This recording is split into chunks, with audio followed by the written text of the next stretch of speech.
بسم اللہ الرحمن الرحیم۔ اللہ اور اس کے رسولوں اور آخرت پر ایمان لانے کے بعد فرشتوں پر ایمان رکھنا اسلام کی بنیادی عقائد میں سے ایک ہے۔ فرشتوں پر ایمان لانے سے مراد یہ ماننا ہے کہ وہ اللہ کی ایک مخلوق ہے۔ تمام فرشتے نور سے پیدا ہوئے ہیں اور وہ ہمارے نظروں سے غائب ہے اور ہمیشہ اللہ کے حکم کے منتظر رہتے ہیں۔ فرشتے معصوم ہوتے ہیں یا اللہ کی نافرمانی اور گناہ نہیں کرتے۔ ان فرشتوں میں کچھ اللہ کی عبادت میں تا قیامت مشغول رہتے ہیں،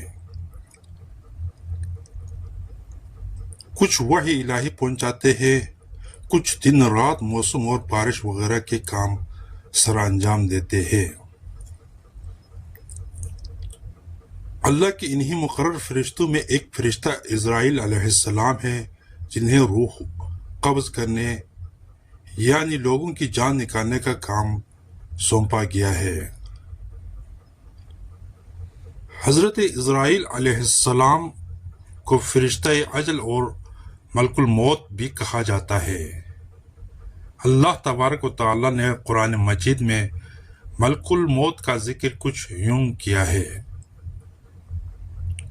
کہہ دیجئے کہ موت کا فرشتہ جو تم پر مقرر کیا گیا ہے تمام روح قبض کرتا ہے، پھر تم اپنے رب کی طرف لٹائے جاؤ گے۔ دراصل اسرائیل عبرانی لفظ ہے۔ اسرا کے معنی بندہ اور ایل کے معنی خدا ہے، یعنی اسرائیل خدا کے بندے کو کہتے ہیں، جسے قرآن مجید میں ملک الموت کا نام دیا گیا ہے۔ روایتوں کے مطابق جب اللہ تعالیٰ نے چاہا کہ آدم علیہ السلام کی تخلیق کرے تو فرشتوں کو حکم دیا گیا کہ زمین سے خاک لے کر آئے، لیکن زمین نے ان فرشتوں کو قسم دے کر واپس دیا۔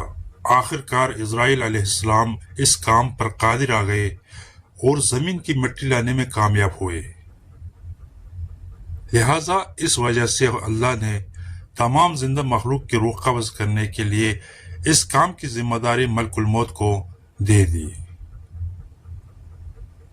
اللہ نے حکم دیا کہ اے ملک الموت، تجھے ہم اولاد آدم کی روح قبض کرنے پر مامور کرتا ہوں تاکہ تو کسی پر رحم نہ کھائے اور ماں کی گود میں موجود شیرخوار بچے تک کی روح کو قبض کر سکے۔ ملک الموت نے عرض کیا، اے اللہ، تو نے مجھے یہ خوفناک اور دردناک عمل کیوں سونپا ہے کہ اس کی وجہ سے مخلوقات میں سے مجھے کوئی محبت نہیں کرے گا؟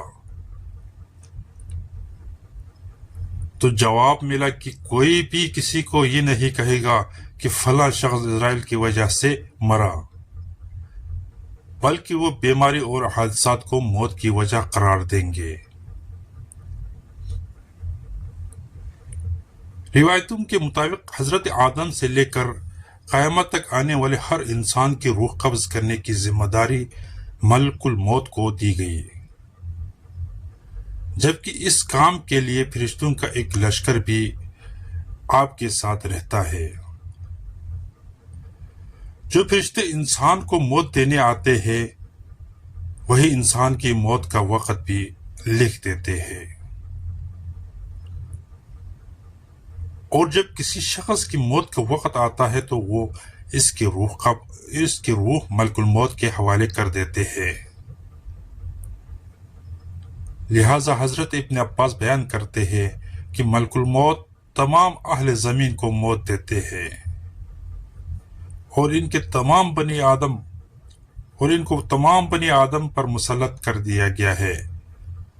جب وہ کسی پاک نفس کو قبض کرتے ہیں تو اس کی روح ملائکہ رحمت کے سپرد کرتے ہیں، اور جب کوئی خبیث روح قبض کرتے ہیں تو وہ ملائکہ عذاب کے حوالے کر دیتے ہیں۔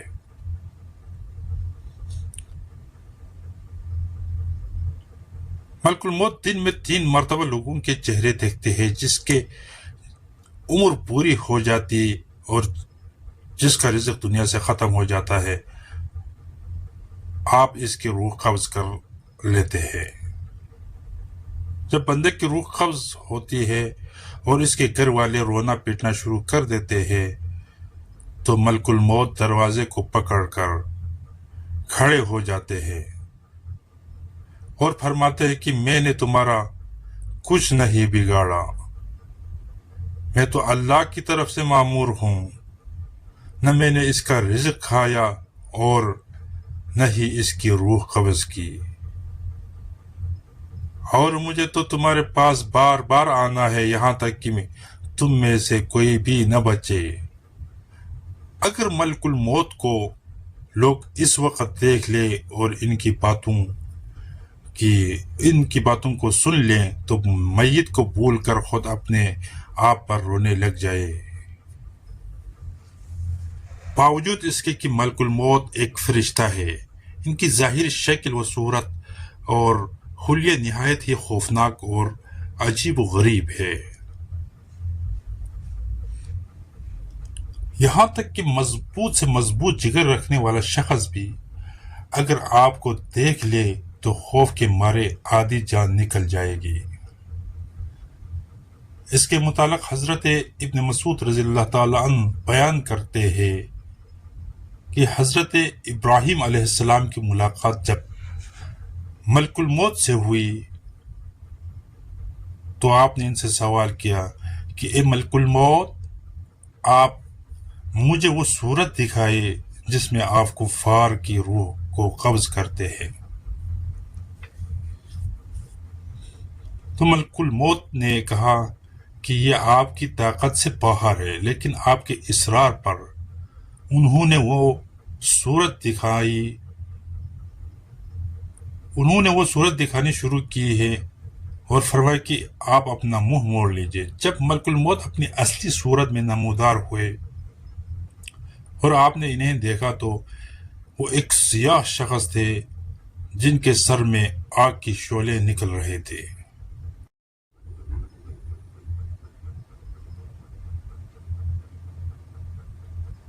انہیں دیکھ کر حضرت ابراہیم پر غشی طاری ہوئی۔ جب ہوش آیا تو حضرت ابراہیم علیہ السلام نے فرمایا، اگر کافر کو محض آپ کی شکل ہی دیکھنے کی تکلیف برداشت کرنی پڑی تو یہ بہت بڑی تکلیف ہے۔ اب ذرا یہ بتائے کہ مومن کی روح کس قالب میں ہو کر آپ نکالتے ہیں؟ ملک الموت نے کہا کہ ذرا منہ پھیریے۔ آپ علیہ السلام نے منہ پھیر کر جو دیکھا تو آپ کے سامنے ایک حسین نوجوان تھا جس کا جسم مہک رہا تھا، جس کے کپڑے سفید تھے۔ ابراہیم علیہ السلام نے فرمایا کہ اگر مومن کو صرف آپ کی دیدار کی دولت دی جائے تو یہ کافی ہے۔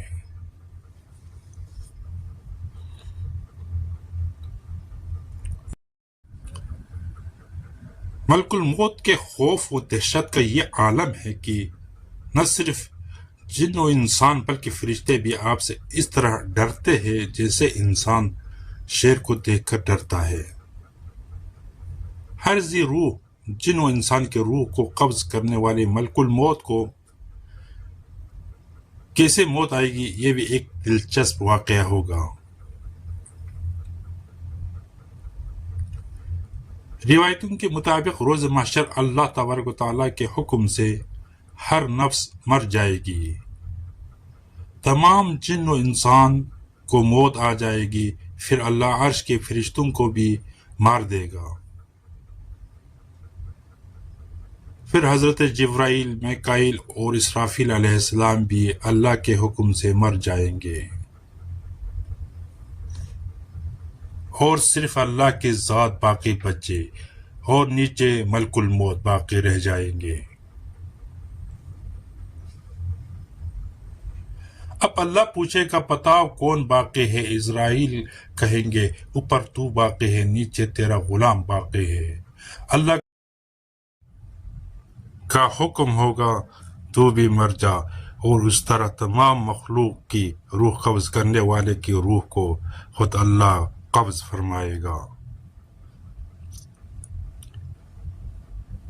ملک الموت ایسی چیخ ماریں گے کہ اگر اس وقت کوئی انسان ہوتا تو اس کا کلیجہ پھٹ جاتا۔ جب اللہ سب کو موت دے دے گا تو فرمائے گا، ہے کوئی میرا شریک جو میرا مقابلہ کرے؟ آج صرف میں ہی بادشاہ ہوں، زمین کے وہ بادشاہ آج کہاں چلے گئے؟ آج صرف میری بادشاہت و شہنشاہیت ہے۔ السلام علیکم ورحمۃ اللہ وبرکاتہ۔